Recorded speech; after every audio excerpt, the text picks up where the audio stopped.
Since the turn of the millennium, the BJP has remained undefeated in all three Lok Sabha seats across Bengaluru city.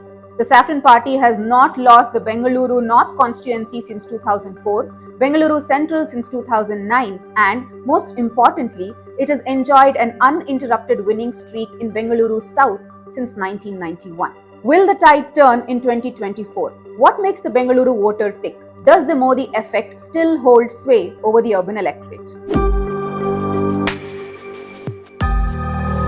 Namaskara. Welcome to Decode Karnataka, a show where we give you the most incisive analysis on everything you need to know about the state. India's IT capital has been known to vote differently in the Assembly and Lok Sabha elections. In Bengaluru City North, South and Central constituencies, the BJP has not lost a Lok Sabha election since the 2000s. The only exception to this is the Bengaluru Rural, or formerly Kanakapura constituency, where sitting Congress MP DK Suresh has held the seat since the by-elections of 2013. In the 2023 state polls, of the 32 assembly constituencies in the Bengaluru Urban and Rural districts, Congress won 16, BJP 15 and JDS 1. While this may suggest a steady support base for the Congress in the region, both luck and numbers haven't favoured the party in the parliamentary elections. To give us a better understanding of the politics and the electorate of this urban battlefield, we have with us this week Bengaluru Bureau's Deputy City Editor, Aditya Bharadwaj. So, we were talking about how Bengaluru votes differently in Lok Sabha and Assembly elections. So, is there an average Bengaluru voter, typical Bengaluru voter, and what explains this sort of contradiction in how he or she votes? I think an average voter is a misnomer anywhere, because every region has multiple socio-economic stratas and the voting preferences of each segment differs.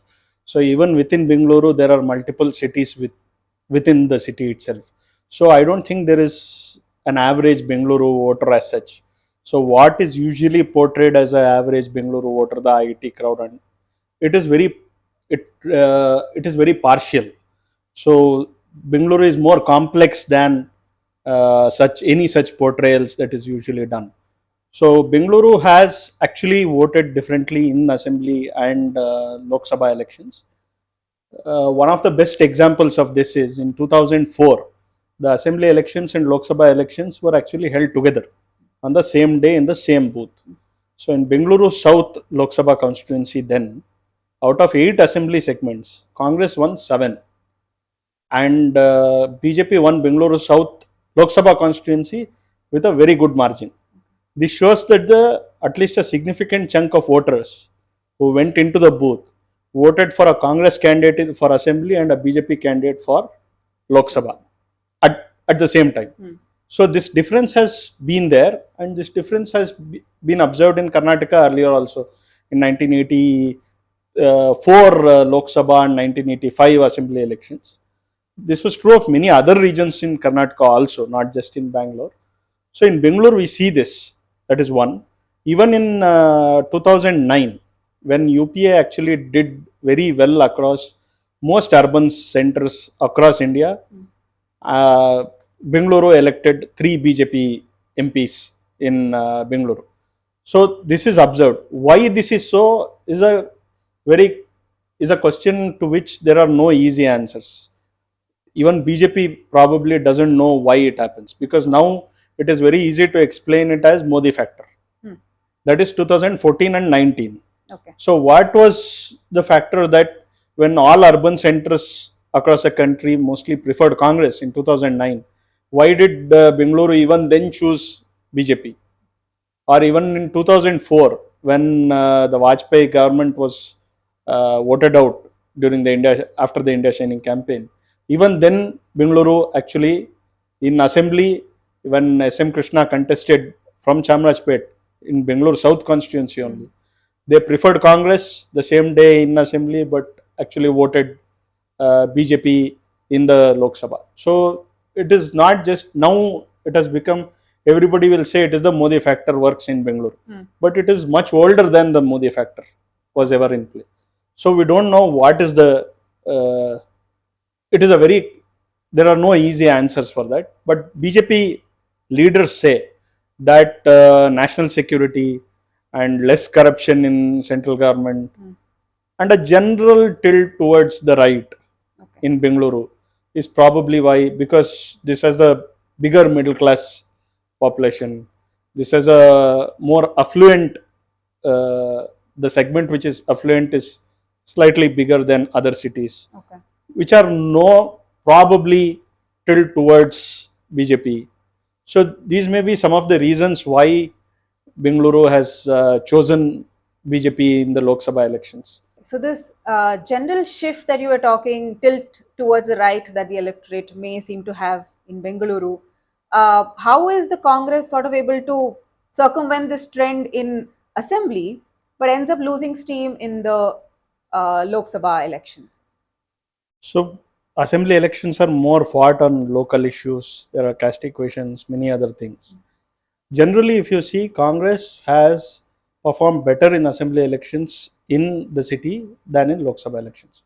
So if you take 2004 as a cutoff, when BJP emerged big in the state, so from 2004, all the assembly elections, if you take 2004, 2013 and 2018, three assembly elections, Congress fared better than BJP.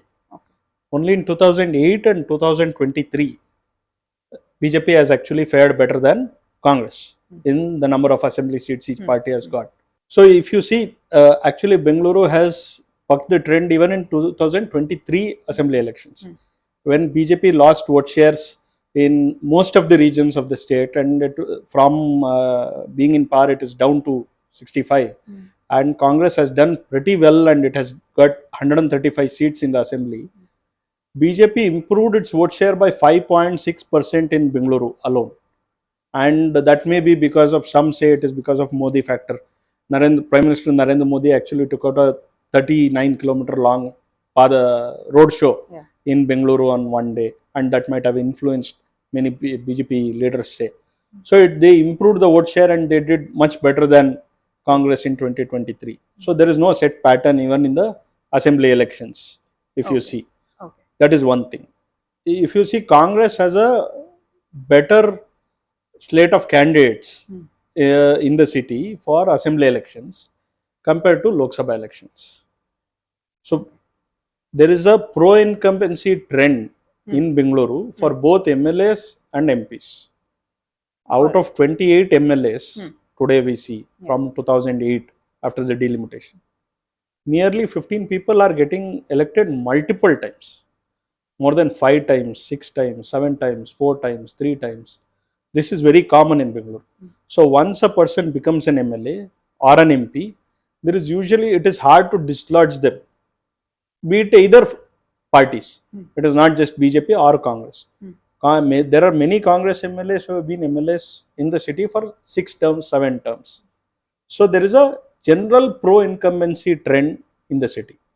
So that is probably one of the reasons why Congress does better and BJP in assembly elections, and BJP does better in Lok Sabha elections, because they have won these seats, and there is a pro-incumbency trend which is sailing them through in Lok Sabha elections. So there is a pro-incumbency trend where the candidate seems to be more crucial in the city in some pockets. And the opposition party doesn't seem to have good candidates, be it in Lok Sabha or in assembly elections. So Aditya, from the electorate's point of view, what are the key issues this elections, and do you think the candidates have sort of tailored their campaigns around these concerns? So in Bengaluru, always the key local issue has always been infrastructural issues. One of the issues that is being highlighted now because of the summer and the water crisis is the water problem. So if you see the general rhetoric of political parties, these issues do dominate the rhetoric. Like BJP is trying to highlight how suburban rail, their contribution, union government's role in suburban rail, in Nama Metro, and recently the Prime Minister said Congress has made Tech City into a tanker city, trying to spotlight the water crisis. On the other hand, Congress is trying to say that union government has not permitted us to build a balancing reservoir in Mekedatu, which if it had been built, there wouldn't have been this kind of water crisis.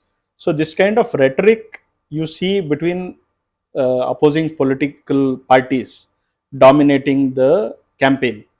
But when you go on the ground and when you actually talk to people, and what these candidates and these local leaders are speaking to the people on the ground, it actually rarely matters.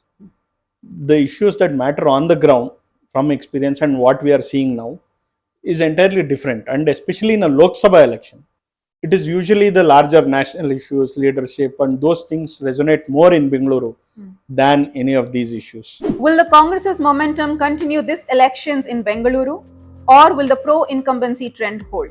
Bengaluru will make its decision this Friday. For more such analysis, tune in next week to Decode Karnataka with me, Nalmenachia. For more such stories and videos, follow The Hindu.